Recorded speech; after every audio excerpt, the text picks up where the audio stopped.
Hi hello ಎಲ್ಲ ನನ್ನ S S C G D ಎಸ್ಪೆಂಟ್ಸ್ಗೆ ಜೈ ಹಿಂದ. ನಿನ್ನೆ ತಾನೇ ನೋಟಿಫಿಕೇಶನ್ ಆಯಿತು. 5/9/2024 ನೋಟಿಫಿಕೇಶನ್ ಆಗತ್ತಂತ ಅಂದ್ಕೊಂಡಿದ್ವಿ. ಅಂತೂ ಇಂತೂ ಕಣಸಂಖ್ಯೆ ಈಡೇರ ಅಂದ್ರೆ ಎಷ್ಟು ದಿನ ಕಾಯ್ತಾ ಇದ್ದೀವಪ್ಪ ಅಂತಂದ್ರೆ ಆ್ಯಕ್ಚುಲಿ ಅದು 27ನೇ ತಾರೀಕಿಗೆ ಆಗಸ್ಟಿಗೆ ನೋಟಿಫಿಕೇಶನ್ ಆಗಬೇಕಿತ್ತು. ಆಗ್ಲಾರ ಕಾರಣಕ್ಕೋಸ್ಕರ ಅವತ್ತೇ ಒಂದು ನೋಟಿಸನ್ನು ಬಿಟ್ಟಿದ್ರು.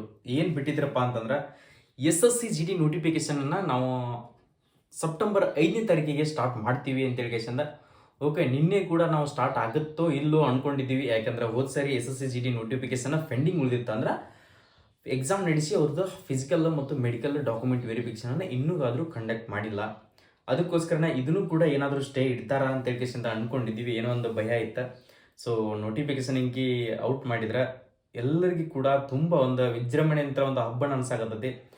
ನೋಡ್ಕೊಳ್ರಿ, ಫಸ್ಟ್ ಆಫ್ ಆಲ್ ಇಷ್ಟು ವೇಕೆನ್ಸೀಸ್ಗಳನ್ನು ಕರೆದಿದ್ದೆ ಇದೇ ಟೈಮ್. ಫಸ್ಟ್ ಅಂದ್ರೆ ವೇಕೆನ್ಸೀಸ್ಗಳನ್ನು ಹೆಚ್ಚಾಗಿ ಮಾಡಲಾರ್ದೇ ಡೈರೆಕ್ಟಾಗಿ 39,481 ಹುದ್ದೆಗಳನ್ನ ಕಾಲ್ ಫಾರ್ ಮಾಡಿದಾರ.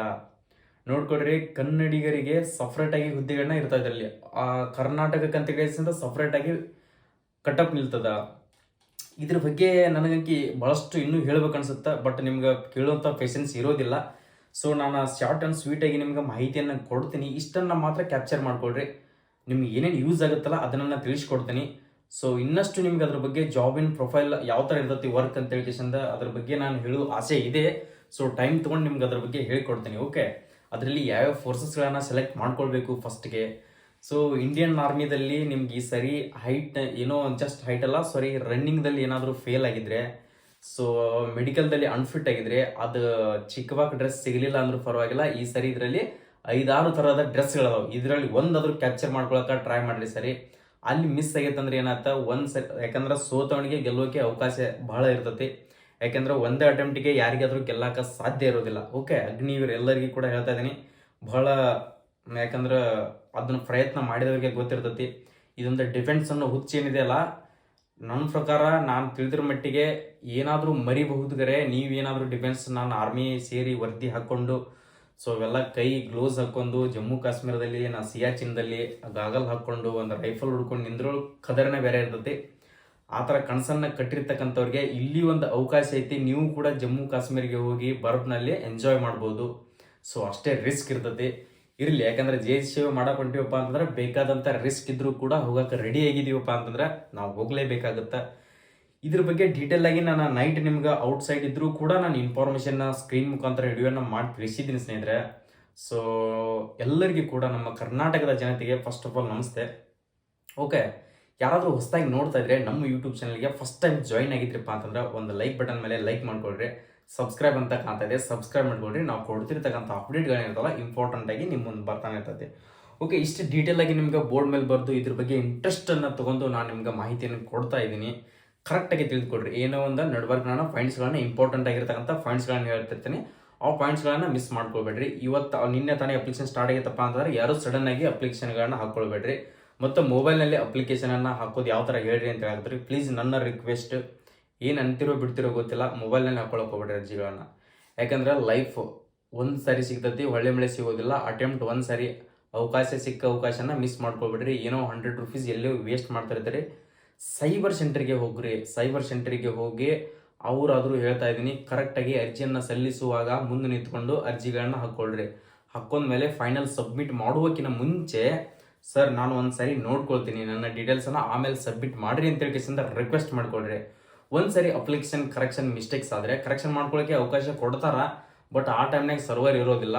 ಇಂಥವೆಲ್ಲ ಪ್ರಾಬ್ಲಮ್ಗಳನ್ನು ಎದುರಿಸೋದು ಭಾಳ ಕಷ್ಟ ಆಗುತ್ತೆ. ಯಾಕಂದ್ರೆ ಅಷ್ಟು ಟಫೆಸ್ಟ್ ನಡೀತಾ ಇದೆ ಎಸ್ ಎಸ್ ಸಿಯಲ್ಲಿ. ಯಾವುದೇ ಒಂದು ಅಪ್ಲಿಕೇಶನ್ ಆಗಲಿ, ಎಕ್ಸಾಮ್ ಆಗಲಿ, ರಿಸಲ್ಟ್ ಆಗಿರಲಿ. ನಾನು ಹೇಳ್ತಾ ಇರೋದು ಅದೇ ಒಂದೇ ನನ್ನ ರಿಕ್ವೆಸ್ಟು. ಕರೆಕ್ಟಾಗಿ ನಿಮ್ಗೆ ಅಷ್ಟು ಪರ್ಫೆಕ್ಟ್ ಇದ್ರೆ ನಿಮ್ಮ ಹತ್ರ ಲ್ಯಾಪ್ಟಾಪ್ ಇತ್ತಾ ಓಕೆ ಹಾಕ್ಕೊಳ್ರಿ. ಏನೋ ಮೊಬೈಲ್ ನೆಟ್ವರ್ಕ್ನ ಸ್ಲೋಸ್ ಆಗ್ತಿರ್ತೈತಿ. ಅಂಥ ಟೈಮ್ನಲ್ಲಿ ನೀವು ಎಸ್ ಎಸ್ ಸಿ ಅಪ್ಲಿಕೇಶನ್ಗಳನ್ನ ಲಾಗಿನ್ ಮಾಡ್ಕೊಂಡು ಅಪ್ಲೈ ಮಾಡ್ಬೋದು ಕುಂತ್ರೆ ಸೊ ಪೇಮೆಂಟ್ ಆದ್ರೂ ಪ್ರೊಸೆಸಿಂಗ್ ಪೆಂಡಿಂಗಲ್ಲಿ ಉಳಿದ ಕೇಸಿಂದ ಅಪ್ಲಿಕೇಶನ್ ಅಷ್ಟೇ ನಿಂತ್ಕೊಳ್ತೈತಿ. ನಿಮ್ಗೆ ಅದ್ರ ಬಗ್ಗೆ ನಾಲೆಜ್ ಇರೋದಿಲ್ಲ. ಸೊ ನನ್ನ ಅಪ್ಲಿಕೇಶನ್ ಸಬ್ಮಿಟ್ ಆಗಿದೆ ಅಂತೇಳಿ ಕೇಸಿಂದ ನೀವು ಬಿಟ್ಬಿಡ್ತೀರಿ. ಅಪ್ಲಿಕೇಶನ್ ಅಡ್ಮಿಟ್ ಕಾರ್ಡ್ ಬಿಟ್ಟ ಮೇಲೆ ನಿಮ್ಮ ಅಡ್ಮಿಟ್ ಕಾರ್ಡ್ ಓಪನ್ ಆಗಲ್ಲ. ಎಷ್ಟೋ ಜನ S S C G D competitive ಓದ್ತಿರ್ತಕ್ಕಂಥವ್ರು 160ಕ್ಕೆ 100 ಅಬೋವ್ ತೊಗೊಳ್ತೀನಿ ಅನ್ನೋರ್ದು ಅಡ್ಮಿಟ್ ಕಾರ್ಡ್ ಬರಲಿಲ್ಲ ಹೋದ್ ಸರಿ. ಅದಕ್ಕೋಸ್ಕರ ಹೇಳ್ತಾ ಇದ್ದೀನಿ. ಸೊ ನಾನು ಹಾಕ್ಕೊಳ್ಳೋದು ಬೇಡ ಅಂತಲ್ಲ, ನೀವು ಅದರಲ್ಲಿ ಪರ್ಫೆಕ್ಟ್ ಇದ್ದರೆ ಮಾತ್ರ ಅರ್ಜಿಗಳನ್ನ ಹಾಕ್ಕೊಳ್ರಿ. ಓಕೆ, ಬನ್ನಿ ಈಗ ಟಾಪಿಕ್ ಬಗ್ಗೆ ಬರೋಣ. ಏನೇನಿದೆ ಅಂತ ಹೇಳಿ ಅಂತ ಡೀಟೇಲ್ ಆಗಿ ನನ್ನ ಎಷ್ಟು ಪೋಸ್ಟ್ಗಳಿದಾವೆ. ಸೊ CRPF, BSF, ITBP ಇವತ್ತರಲ್ಲಿ ಎಷ್ಟೆಷ್ಟು ಪೋಸ್ಟ್ಗಳನ್ನು ಬಿಡುಗಡೆ ಮಾಡಿದಾರ, ಪುರುಷರಿಗೆ ಎಷ್ಟು, ಮಹಿಳೆಯರಿಗೆ ಎಷ್ಟು, ಮತ್ತು ಫಿಸಿಕಲ್ ಬಂತು, ಎಕ್ಸಾಮ್ ಬಂತು, ಪ್ರತಿಯೊಂದು ಮಾಹಿತಿಯನ್ನು ಇದರಲ್ಲಿ ನಾನು ತಿಳಿಸ್ತಾ ಹೋಗ್ತೀನಿ. ಓಕೆ, ಬಂದ್ಬಿಟ್ಟು ನೋಡ್ಕೊಡ್ರಿ. ಟೋಟಲ್ ಆಗಿ ಪೋಸ್ಟ್ಗಳು 39,481 ಹುದ್ದೆಗಳನ್ನ ಜಸ್ಟ್ ಈಗ ಕಾಲ್ಫಾರ್ಮ್ ಮಾಡಿದಾರ. ನನ್ನ ಪ್ರಕಾರ ಇನ್ನೂ 20,000 ಹುದ್ದೆಗಳನ್ನ ಹೆಚ್ಚಿಗೆ ಮಾಡ್ತಾರ. ಇನ್ನು 20,000 ಹೆಚ್ಚಿಗೆ ಮಾಡಿದ್ರಪ್ಪ ಅಂತಂದ್ರೆ 59,400 ಅಂದ್ರೆ ಟೋಟಲಿ ಆಗಿ 60,000 ನಿಯರ್ ಈ ಸರಿ ವೇಕೆನ್ಸೀಸ್ಗಳ ಬರ್ತಾವೆ. ಟೋಟಲ್ ಆಗಿ 80,000 ವೇಕೆನ್ಸೀಸ್ಗಳ ಕುಲ ಇದಾವು. ಸೊ 20,000 ಇನ್ನೂ ಹೆಚ್ಚಿಗೆ ಆದ್ರೆ ಬಹಳಷ್ಟು ಖುಷಿ ಆಗುತ್ತೆ. ಓಕೆ, ನೋಡ್ಕೊಡ್ರಿ. ಬಾರ್ಡರ್ ಸೆಕ್ಯೂರಿಟಿ ಫೋರ್ಸ್ BSF ಅಂತ ಹೇಳಿ 15,654 ಹುದ್ದೆಗಳನ್ನ ಕಾಲ್ಫಾರ್ಮ್ ಮಾಡಿದಾರ, ಪುರುಷ ಮತ್ತು ಮಹಿಳೆಯರದ್ದು ಇಬ್ಬರದು ಕೂಡಿ. Next CRPF central reserve police force ಅಂತ ಹೇಳಿ 11,541 ಹುದ್ದೆಗಳನ್ನ ಕಾಲ್ಫಾರ್ಮ್ ಮಾಡಿದಾರ. Next ITBP Indian Tibetan border police force ಅಂತ ಹೇಳಿ 3,017 ಹುದ್ದೆಗಳನ್ನ ಕಾಲ್ಫಾರ್ಮ್ ಮಾಡಿದಾರ. ನೆಕ್ಸ್ಟ್ ಬಂದ್ಬಿಟ್ಟು CISF central industrial security force ಅಂತ ಹೇಳಿ 7,145 ಹುದ್ದೆಗಳನ್ನ ಕಾಲ್ಫಾರ್ಮ್ ಮಾಡಿಬಿಡಿದಾರ. ಸೊ ನೋಡ್ಕೊಡ್ರಿ, ಇವೆಲ್ಲ ಡ್ರೀಮ್ ಜಾಬ್. ನಿಮ್ಗೆ ಯಾವ್ದು ಜಾಬ್ಗೆ ಯಾವ ವರ್ದಿ ಹಾಕ್ಬೇಕು ಅನ್ಕೊಂಡಿದ್ರಲ್ಲ ಅದನ್ನ ಟಾರ್ಗೆಟ್ ಮಾಡ್ಕೊಂಡು ಫಸ್ಟ್ ಪರ್ಫಾರ್ಮೆನ್ಸ್ ಕೊಡ್ರಿ. ಅಷ್ಟಕ್ಕೆ ನೀವು ಮೆರಿಟ್ ನಿಂದ್ರುವಂಗ ಸ್ಟಡಿ ಮಾಡ್ಕೊಡ್ರಿ. ಓಕೆ, AR ಅಂತಂದ್ರೆ Assam rifle. Same to same army ತರ ವರ್ದಿನೇ ಹಾಕೊಳ್ಬೇಕು, ಆರ್ಮಿ ಟರ್ನ ಡ್ಯೂಟಿನೇ ಮಾಡಬೇಕು, ಆರ್ಮಿ ತರ ಕ್ವಾರ್ಟರ್ಸೇ ಬೇಕು, ಆರ್ಮಿ ತರ ಸ್ಪೆಸಿಲಿಟಿ ಕ್ಯಾಂಟೀನೇ ಬೇಕು ಅನ್ಕೊಂಡಿದ್ರೆ ಅಸ್ಸಾಂ ರೈಫಲ್ ಟಾರ್ಗೆಟ್ ಮಾಡ್ಕೊಡ್ರಿ. ಅಸ್ಸಾಂ ರೈಫಲ್ ಅಲ್ಲಿ ನಾನು ಈ ಸರಿ ಕಟ್ಟಕ್ಕೆ ಕುಂದಿರ್ಸ್ತೀನಿ. ಸೊ ಅಸ್ಸಾಂ ರೈಫಲ್ ಅಲ್ಲಿ ನಾನು ಮೆರಿಟ್ ಹೊಡಿತೀನಿ ಅಂತ ಏನಾದರೂ ನಿಮ್ದು ಟಾರ್ಗೆಟ್ ಇದ್ರೆ ಸೊ ಅಸ್ಸಾಂ ರೈಫಲ್ ಅನ್ನ ಫಸ್ಟ್ ಪರ್ಫಾರ್ಮೆನ್ಸ್ ಅನ್ನ ಕೊಟ್ಕೊಳ್ಳಿ. ನೆಕ್ಸ್ಟ್ ಬಂದ್ಬಿಟ್ಟು SSV ಸಶಸ್ತ್ರ ಸೇನಾ ಬಲ್ ಅಂತ ಹೇಳಿ 819, ಬಹಳಷ್ಟು ಕಡಿಮೆ ಇದೆ ಸರಿ. ನೆಕ್ಸ್ಟ್ ಬಂದ್ಬಿಟ್ಟು NC ನೆಗೆಟಿವ್ ಬ್ಯೂರೋ ಅಂತ ಹೇಳಿ 22 ಹುದ್ದೆಗಳು. SSF ಅಂತ ಹೇಳಿ 35 ಹುದ್ದೆಗಳು. ಸೊ ಟೋಟಲಿ ಬಂದ್ಬಿಟ್ಟು 39,481 ಹುದ್ದೆಗಳಾಯ್ತು. ಪುರುಷರಿಗೆ ನೋಡ್ಕೊಳ್ರಿ 35,612 ಹುದ್ದೆಗಳನ್ನ ಕಾಲ್ಫಾರ್ಮ್ ಮಾಡಿದಾರ. ನೆಕ್ಸ್ಟ್ ಬಂದ್ಬಿಟ್ಟು ಫೀಮೇಲ್ ಕ್ಯಾಟಗರಿಯವರಿಗೆ, ಮಹಿಳೆಯರಿಗೆ 3,869 ಹುದ್ದೆಗಳನ್ನ ಕಾಲ್ಫಾರ್ಮ್ ಮಾಡಿದಾರ. ಪುರುಷರಿಗೆ 35,000. ನೆಕ್ಸ್ಟ್ ಬಂದ್ಬಿಟ್ಟು apply date. Okay, apply date start ಆಗಿದೆ. ಯಾವುದೇ ಒಂದು SSC ಅವರು ನೋಟಿಫಿಕೇಶನ್ ಬಿಟ್ಟರು ಕೂಡ ಅವರು ಯಾವ ಡೇಟಿಗೆ ನೋಟಿಫಿಕೇಶನ್ ಮಾಡ್ತಾರ ಅದೇ ಡೇಟಿಗೆ ಅವರ ಅರ್ಜಿ ಕೂಡ ಸ್ಟಾರ್ಟ್ ಆಗುತ್ತೆ. ಓಕೆ, ಸರ್ವರ್ ಅಂಕಿ ಬಹಳಷ್ಟು ಬಿಜಿ ಇರ್ತದೆ. ಅಪ್ಲೈ ಡೇಟ್ ಬಂದ್ಬಿಟ್ಟು ನೋಡ್ಕೊಡ್ರಿ 5/9/2024 ಅಂದ್ರೆ ನಿನ್ನೆ 5ನೇ ತಾರೀಕಿಗೆ ಆನ್ಲೈನ್ ಮುಖಾಂತರ ಅರ್ಜಿ ಸ್ಟಾರ್ಟ್ ಆಗಿದೆ. ಕೊನೆಯ ದಿನಾಂಕ 14/10/2024 ನಿಮ್ಮ ಅರ್ಜಿಯನ್ನ ಸಲ್ಲಿಸುವ ದಿನಾಂಕ ಕ್ಲೋಸ್ ಆಗುತ್ತೆ.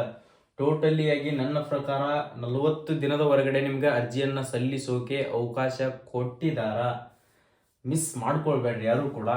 ನೆಕ್ಸ್ಟ್ ಏಜ್ ಬಂದ್ಬಿಟ್ಟು ನೋಡ್ಕೊಳ್ರಿ, ನಿಮ್ಮ ವಯಸ್ಸು ಎಷ್ಟಿರ್ಬೇಕಪ್ಪ ಅಂತಂದ್ರೆ 18ರಿಂದ 23 ಏಜಿನ ಒಳಗಡೆ ಇದ್ರಪ್ಪ ಅಂತಂದ್ರೆ ನೀವು ಇದಕ್ಕೆ ಅರ್ಜಿಗಳನ್ನ ಸಲ್ಲಿಸಬಹುದು. ನೆಕ್ಸ್ಟ್ OBC ದವರಿಗೆ 3 ವರ್ಷ ಏಜ್ ರಿಲ್ಯಾಕ್ಸನ್, SC ST ದವರಿಗೆ 5 ವರ್ಷ ಏಜ್ ರಿಲ್ಯಾಕ್ಸನ್ ಕೂಡ ಇದರಲ್ಲಿ ಕೊಟ್ಟಿರ್ತಾರ. ನೆಕ್ಸ್ಟ್ ಬಂದ್ಬಿಟ್ಟು ನೋಡ್ಕೊಳ್ರಿ, ನೆಕ್ಸ್ಟ್ ಏಜ್ ನಲ್ಲಿ ಎಷ್ಟರಿಂದ ಎಷ್ಟು ಏಜ್ ಇದ್ದವರು ಹಾಕ್ಬೋದು. ಏಜ್ ಅನ್ನ ನೋಡ್ಕೊಡ್ರಿ ಕರೆಕ್ಟಾಗಿ 2/1/2002 ಕರೆಕ್ಟಾಗಿ ಬರ್ಕೊಡ್ರಿ ಒಂದು ರಫ್ ಶೀಟ್ ನಲ್ಲಿ. 2/1/2002 ಹಿಡಿದು 1/1/2007 ಯಾರಾದ್ರೂ ನೀವು ಒಳಗಡೆ ಬೀಚ್ ನಲ್ಲಿ ಜನಿಸಿದ್ರೆ ಸೊ ಈ ಅರ್ಜಿಯನ್ನ ಹಾಕೊಳ್ಬಹುದು. ಒಂದ್ ಸಾರಿ ರಫ್ ಶೀಟ್ ನಲ್ಲಿ ಬರ್ಕೊಡ್ರಿ. ಅದರ ಒಳಗಡೆ ನಿಮ್ಗೆ ಏಜ್ ಇತ್ತಪ್ಪ ಅಂದ್ರೆ ನೀವು ಅರ್ಜಿಯನ್ನ ಹಾಕ್ಬಹುದು. OBC ದವರಿಗೆ ಜಾಸ್ತಿ ಇರ್ತದೆ, SC ST ದವರಿಗೆ ಜಾಸ್ತಿ ಇರ್ತದೆ. ನೆಕ್ಸ್ಟ್ ಬಂದ್ಬಿಟ್ಟು ಕ್ವಾಲಿಫಿಕೇಶನ್, ಅರ್ಹತೆ ಏನ್ ಬೇಕಾಗುತ್ತ. ಓಕೆ ಓಕೆ ಓಕೆ ಸೋಲ್ಜರ್ ಆಗೋಕೆ ಬೇಕಾಗಿರ್ತಕ್ಕಂಥ ಕ್ವಾಲಿಫಿಕೇಶನ್ ಓನ್ಲಿ 10ನೇ ತರಗತಿಯಲ್ಲಿ 35 ಮಾರ್ಕ್ಸ್ ತೊಗೊಂಡ್ರು ಕೂಡ ನೀವು ಈ ಹುದ್ದೆಗೆ ವರದಿಯನ್ನು ಹಾಕೊಂಡು ಯಾರೆಲ್ಲ ಲಾಸ್ಟ್ ಬೆಂಚ್ನಲ್ಲಿ ಕುತ್ಕೊಂಡಿರ್ತಾರಲ್ಲ ಬಾರ್ಡರ್ದಲ್ಲಿ ಫಸ್ಟ್ ಇರೋದೇ ಅವರೇ, ನಮ್ಮ ದೇಶ ಕಾಯೋರು ಅವರೇ ಅಂತ ತಿಳ್ಕೊಳ್ರಿ. ಸೊ ನಮ್ಮಂಥ ಉಡಾಳ ಜನಗಳನ್ನ ಇಂಥದ್ದು ಜಾಬ್ಗೆ ಸೇರೋದು. ಬಟ್ ಇರೋ ಎಂಜಾಯ್ಮೆಂಟ್ ಆಯಿತು, ಅಷ್ಟು ಸ್ಟ್ರಗಲ್ ಇದೆ.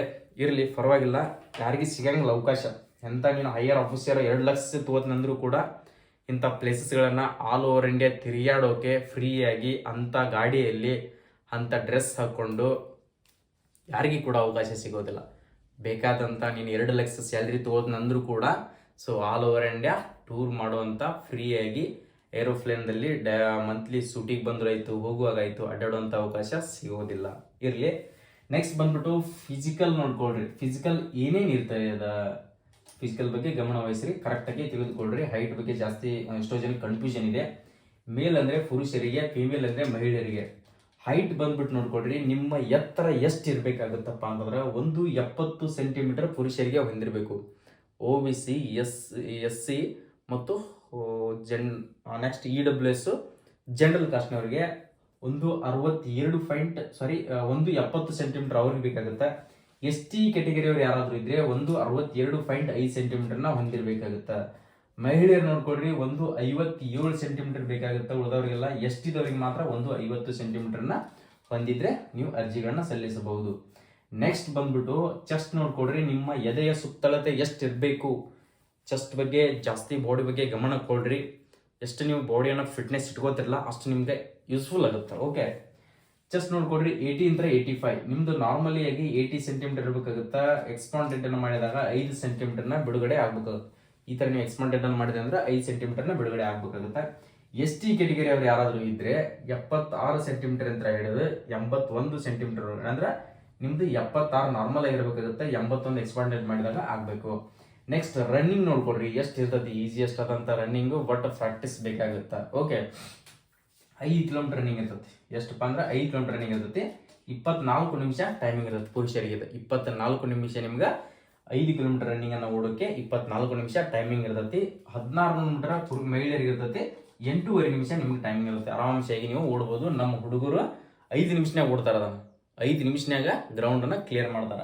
8.5 ನಿಮಿಷ ನಿಮ್ಗೆ ಟೈಮಿಂಗ್ ಕೊಟ್ಟಿದಾರಪ್ಪ ಅಂತಂದ್ರೆ 3.5 ನಿಮಿಷ ನಿಮ್ಗೆ ಜಾಸ್ತಿ ಕೊಟ್ಟಿದ್ದಾರೆ. ಓಕೆ, ನೆಕ್ಸ್ಟ್ ಎಕ್ಸಾಮ್ ಸಿಲೆಬಸ್ ಬಂದ್ಬಿಟ್ಟು, ಎಕ್ಸಾಮ್ ಸಿಲೆಬಸ್ ಅಲ್ಲಿ ನೋಡ್ಕೊಡ್ರಿ ಏನೇನು ಇದೆ ಅಂತ ಹೇಳಿ ಚಂದ ಕರೆಕ್ಟಾಗಿ ತಿಳಿದುಕೊಡ್ರಿ. ಇದ್ರ ಸ್ಟಡಿ ಬಗ್ಗೆ ನಾನು ಇನ್ನಷ್ಟು ಸಾಕಷ್ಟು ಇನ್ಫಾರ್ಮೇಶನ್ ಕೊಡ್ತೀನಿ. SSC GD ಏನಿಲ್ಲ ಅಂದ್ರೂ ವೀಕ್ಲಿ 1 ವಿಡಿಯೋ ಆದ್ರೂ ನಿಮ್ಗೆ ಇದ್ರ ಬಗ್ಗೆ ಮಾಹಿತಿಯನ್ನು ಕೊಡ್ತಾನೆ ಇರ್ತೀನಿ. ಡೈಲಿ ನೋಡ್ತಾರೆ. ಯಾವುದೇ ಇದೇ ಒಂದು ಅಪ್ಡೇಟ್ ಅಂತಲ್ಲ, ಪ್ರತಿಯೊಂದು ಅಪ್ಡೇಟ್ಗಳನ್ನು ನಾನು ತಿಳಿಸ್ತಾನೆ ಇರ್ತೀನಿ. ಇದರಲ್ಲಿ ಹೈಟ್ ಬರಲಿಲ್ಲ, ನಂದು SSC GD ಹೈಟ್ ಬರಲ್ಲ ಅನ್ನೋರಿಗೆ ಕೂಡ ಸಾಕಷ್ಟು ನೋಟಿಫಿಕೇಶನ್ಗಳು ಆಗ್ತಿರ್ತಾವೆ. ಓಕೆ, 80 ಕ್ವಶನ್ಸ್ಗಳು ಇರ್ತಾವೆ. ಅಂದ್ರೆ ಒಂದು ಕ್ವಶನ್ಗೆ 2 ಮಾರ್ಕ್ಸು. ಟೋಟಲ್ ಆಗಿ 80 ಅಂದ್ರೆ 160 ಮಾರ್ಕ್ಸ್ ಇರ್ತೈತಿ. 1 ತಾಸು ಟೈಮಿಂಗ್ ಇರ್ತೈತಿ. -1/4 ಅಂದ್ರೆ 0.25 ನೆಗೆಟಿವ್ ಇರ್ತದೆ. 4 ಕ್ವಶನ್ ತಪ್ಪಾದ್ರೆ 1 ಮಾರ್ಕ್ಸ್ ಕೂಡ ನಿಮ್ದ ಕಟ್ ಆಗುತ್ತೆ. ನೆಕ್ಸ್ಟ್ ಇದರಲ್ಲಿ ಸಬ್ಜೆಕ್ಟ್ಗಳು ಯಾವ ಬರ್ತಾವೆ. ರೀಸನಿಂಗ್ ಇರ್ತೈತಿ 20 ಕ್ವಶನ್ಸ್, ಮ್ಯಾಥ್ಸ್ ಇರ್ತೈತಿ 20 ಕ್ವಶನ್ಸ್, GK GS ಇರ್ತೈತಿ 20 ಕ್ವಶನ್ಸ್, ಇಂಗ್ಲಿಷ್ ಅಂಡ್ ಹಿಂದಿ ಇರ್ತೈತಿ 20 ಕ್ವಶನ್ಸ್. ನೆಕ್ಸ್ಟ್ ಟೋಟಲ್ ಆಗಿ 80 ಕ್ವಶನ್ಸ್ಗಳು. ಇದಕ್ಕೆ ಅಪ್ಲಿಕೇಶನ್ ಫೀಸ್ ಬಂದ್ಬಿಟ್ಟು 100 ರುಪೀಸ್. ಎಲ್ಲಿ ವೇಸ್ಟ್ ಮಾಡ್ತಾ ಇರ್ತಾರೆ, ಕೇವಲ 100 ರೂಪಾಯಿ ಅಪ್ಲಿಕೇಶನ್ ಫೀಸು. ಯಾವುದೇ ತರನಾದಂಥ ಮಹಿಳೆಯರಿಗೆ ಮತ್ತು SC ST ಕ್ಯಾಟಗರಿಯವರಿಗೆ ಫೀಸ್ ಇರೋದಿಲ್ಲ. ಇದು ಓನ್ಲಿ OBC ಜನರಲ್ EWS ಕಾಸ್ಟ್ನವರಿಗೆ ಮಾತ್ರ ಇದರಲ್ಲಿ ಇರ್ತದೆ. ಸೊ ಅಪ್ಲೈ ಮಾಡೋದಕ್ಕಿಂತ ಮುಂಚೆ ಡಾಕ್ಯುಮೆಂಟ್ಗಳು ಏನೇನು ಬೇಕಾಗ್ತಾವೆ. ಓಕೆ, ಇದನ್ನು ಯಾವ ಥರ ಅಪ್ಲೈ ಮಾಡಬೇಕು ಆನ್ಲೈನ್ ಮುಖಾಂತರ ಇವತ್ತಿಗೆ ಅಪ್ಲೈ ಮಾಡಬೇಡ್ರಿ. ನನ್ನ ರಿಕ್ವೆಸ್ಟ್ ಹೇಳ್ತಾ ಇದ್ದೀನಿ. ಸೊ ಸಡನ್ ಆಗಿ ದುಡುಕಕ್ಕೆ ಹೋಗ್ಬೇಡ್ರಿ. ಲಾಸ್ಟಿಗೂ ಹಾಕಕ್ಕೆ ಹೋಗ್ಬೇಡ್ರಿ, ಫಸ್ಟು ಹಾಕಕ್ಕೆ ಹೋಗ್ಬೇಡ್ರಿ. ಮಿಡಲ್ ಆಗಿ ಅರ್ಜಿಗಳನ್ನ ಸಲ್ಲಿಸ್ಕೊಳ್ರಿ. ಓಕೆ, ನೆಕ್ಸ್ಟ್ ನಾಳೆ ಇದ್ರದ್ದೊಂದು ವಿಡಿಯೋ ಮಾಡಿ ಹಾಕ್ತೀನಿ. ಏನು ಹಾಕ್ತೀನಪ್ಪ ಅಂತಂದ್ರೆ ಇದನ್ನು ಯಾವ ಥರ ಅಪ್ಲೈ ಮಾಡಬೇಕು, ಫೋಟೋ ಏನು ಬೇಕಾಗುತ್ತೆ, ಡಾಕ್ಯುಮೆಂಟ್ಗಳು ಏನೇನು ಬೇಕಾಗ್ತಾವೆ, ಸೊ ನಿಮ್ಮ ಕಾಸ್ಟ್ ಯಾವ್ದ್ಯಾವ್ದು ಬರ್ತದೆ, ಮತ್ತು ನೆಕ್ಸ್ಟ್ ಇದರಲ್ಲಿ ರಿಜಿಸ್ಟ್ರೇಷನ್, 1 ಟೈಮ್ ರಿಜಿಸ್ಟ್ರೇಷನ್ OTR ಅಂತ ಯಾವ ಥರ ಮಾಡ್ಕೊಳ್ಬೇಕು. ಸೊ ಹೊಸ ವೆಬ್ಸೈಟನ್ನು ಬಿಟ್ಟಿದ್ದಾರೆ, ಅದೇ ವೆಬ್ಸೈಟ್ನಲ್ಲಿ ಮಾಡ್ಕೊಳ್ಬೇಕು. ಸೊ ಸೈಬರ್ ಸೆಂಟ್ರಿಗೆ ಹೋಗಿ ನೀವು ಅಪ್ಲೈ ಮಾಡ್ತಂದ್ರೆ ಮಾಡ್ಕೊಳ್ಬೋದು. ಬಟ್ ನೀವೇ ಟ್ರೈ ಮಾಡೋಕ್ಕೆ ಹೋಗ್ಬೇಡ್ರಿ. ಸದ್ಯದ ಮಟ್ಟಿಗೆ ಏನೂ ಮಿಸ್ಟೇಕ್ಸನ್ನು ಮಾಡ್ಕೊಳಕ್ಕೆ ಹೋಗ್ಬೇಡ್ರಿ. ನಿಮ್ಮ ಜಿಮೇಲ್ ಯಾವ ಥರ ಇರಬೇಕಾಗುತ್ತಾ, ಫೋನ್ ನಂಬರ್ ಯಾವ ಥರ ಇರಬೇಕಾಗುತ್ತಾ, OTPಗಳು ಯಾವ ಥರ ಬರ್ತಾವೆ, ಸೊ ಇದ್ರ ಡೀಟೇಲ್ ಆಗಿ ನಾನು ತಿಳಿಸ್ಕೊಡ್ತೀನಿ. ಓಕೆ, ಲೈವ್ ಫೋಟೋ ಇರ್ತದೆ. ಇದಕ್ಕೆ ಯಾವುದೇ ಥರ ಅಂತ ನೀವು ಫೋಟೋಗಳನ್ನು ವಾಟ್ಸಪ್ಪಿಗೆ ಶೇರ್ ಮಾಡಿ ಅವರಿಗೆ ಅಪ್ಲಿಕೇಶನ್ ಸೆಂಟರ್ದವರಿಗೆ ಹಾಕ್ರಿ ಅಂತಂದ್ರೆ ಯಾರೂ ಹಾಕಲ್ಲ. ಸೊ ಇದಕ್ಕೆ ಲೈವ್ ಆಗಿ ನಿಮ್ಗೆ ಅಪ್ಲಿಕೇಶನನ್ನು ಹಾಕೋಕೆ, ಫೋಟೋವನ್ನು ಹಾಕೋಕೆ ಅವಕಾಶವನ್ನು ಕೊಟ್ಟಿರ್ತಾರೆ. ಲೈವ್ ಯಾವ ಥರಪ್ಪ ಅಂತಂದ್ರೆ ನಿಮ್ದು ಅಪ್ಲಿಕೇಶನ್ ಹಾಕಿದ ಮೇಲೆ ನಿಮ್ಗೆ ಲೈವ್ ಆಗಿ ಫೋಟೋ ಕ್ಯಾಪ್ಚರ್ ಆಗುತ್ತೆ. ಸೈಬರ್ ಸೆಂಟ್ರಿಗೆ ಹೋದ್ರಪ್ಪ ಅಂದ್ರೆ ನಿಮ್ದು ಲೈವ್ ಆಗಿ ನೀವು ಈ ಥರ ನಿಂತ್ಕೊಂಡು ಫೋಟೋವನ್ನು ಕ್ಯಾಪ್ಚರ್ ಮಾಡ್ಕೊಳ್ಬೇಕಾಗುತ್ತೆ. ಆ ಥರ ಇಟ್ಟಿದ್ದಾರೆ. ಯಾರೋ ಮಿಸ್ಟೇಕ್ಸನ್ನು ಮಾಡಬೇಡ್ರಿ. ಅಪ್ಲಿಕೇಶನ್ಗಳು ಡೈರೆಕ್ಟಾಗಿ ರಿಜೆಕ್ಟ್ ಆಗುವಂಥ ಸಾಧ್ಯತೆಗಳು ಇರ್ತಾವೆ. ಓಕೆ, ಇಷ್ಟೆಲ್ಲ ಮಾಹಿತಿಗಳನ್ನು ಕೊಟ್ಟಿದ್ದೀನಿ. ನಾವು ಕೊಟ್ಟಿರ್ತಕ್ಕಂಥ ಮಾಹಿತಿ ನಿಮ್ಗೆ ಏನಾದರೂ ಸರಿಯಾಗಿದ್ರೆ ಸ್ನೇಹಿತರೆ, ನಾವು ಕೊಡ್ತಿರ್ತಕ್ಕಂಥ ಡೈಲಿ ಅಪ್ಡೇಟ್ಗಳು ನಿಮ್ಗೆ ಯೂಸ್ಫುಲ್ ಆಗ್ತಿದ್ರೆ, ಸೊ ಇಷ್ಟು ಜನ ಎಲ್ಲ ಕಾಂಪಿಟೇಟಿವ್ಗೆ ಸ್ಟಡಿ ಮಾಡ್ತಾ ಇರ್ತಕ್ಕಂಥವ್ರಿಗೆ ಯೂಸ್ ಆಗಿದ್ರೆ, ಸೊ ನಾವು ಕೊಡ್ತಿರ್ತಕ್ಕಂಥ ಮಾಹಿತಿ ನಿಮ್ಗೆ ಏನಾದರೂ ಓಕೆ ಅನಿಸಿದ್ರೆ ಮಾತ್ರ ನಮ್ಮ ಯೂಟ್ಯೂಬ್ ಚಾನಲ್ಗೆ ಒಂದು ಲೈಕ್ ಮಾಡಿ. ಈ ವಿಡಿಯೋನ ಪ್ರತಿಯೊಬ್ಬರಿಗೆ, ನಿಮ್ಮ ಸ್ನೇಹಿತರಿಗೂ ಕೂಡ, ಶತ್ರು ಆದರೂ ಪರವಾಗಿಲ್ಲ ಸ್ನೇಹಿತರೆ, ಅವ್ರಿಗೆ ಕೂಡ ಶೇರ್ ಮಾಡಿಕೊಡ್ರಿ. ಓಕೆ, ಅವ್ರಿಗೆ ಶೇರ್ ಮಾಡಿಕೊಡ್ರಿ. ಕೆಳಗಡೆ ಕಾಣ್ತಿರ್ತಕ್ಕಂಥ ಸಬ್ಸ್ಕ್ರೈಬ್ ಬಟನ್ ಏನಿದೆಯಲ್ಲ, ಇದ್ರ ಮೇಲೆ ಒತ್ತಿ ಸಬ್ಸ್ಕ್ರೈಬ್ ಮಾಡಿ ಇಟ್ಕೊಂಡ್ರೆ ನಾವು ಕೊಡ್ತಿರ್ತಕ್ಕಂಥ ಬೆಲ್ ಐಕನ್ ಮೇಲೆ ಕ್ಲಿಕ್ ಮಾಡಿ ಆಲ್ ನೋಟಿಫಿಕೇಶನ್ ಅಂತ ಕೊಟ್ಟರೆ ನಾವು ಕೊಡ್ತಿರ್ತಕ್ಕಂಥ ಡೈಲಿ ಅಪ್ಡೇಟ್ಗಳನ್ನ ಹೇಳ್ತಾವಲ್ಲ, ಡೈಲಿ ನಿಮ್ಮ ನೋಟಿಫಿಕೇಶನ್ ಮುಖಾಂತರನೇ ಬರ್ತಾವೆ. ಕೇವಲ ಮಾರ್ನಿಂಗ್ ಎದ್ದು 5 ಮಿನಿಟ್ಸ್ ನಮ್ಮ ಯೂಟ್ಯೂಬ್ ಚಾನಲ್ಗೆ ಟೈಮ್ ಕೊಟ್ಟರೆ ನೀವು ಅರ್ಧ ಜಾಬಿಗೆ ಹೋಗುವಷ್ಟು ಇನ್ಫಾರ್ಮೇಷನ್ ನಮ್ಮ ಯೂಟ್ಯೂಬ್ ಚಾನಲಲ್ಲಿ ನಿಮ್ಗೆ ಸಿಗ್ತಾನೆ ಇರ್ತದೆ. ಓಕೆ, ನೆಕ್ಸ್ಟ್ ವಿಡಿಯೋದಲ್ಲಿ ಬರೋಣ ಸ್ನೇಹಿತರೆ. ಜೈ ಹಿಂದ್, ಜೈ ಕರ್ನಾಟಕ.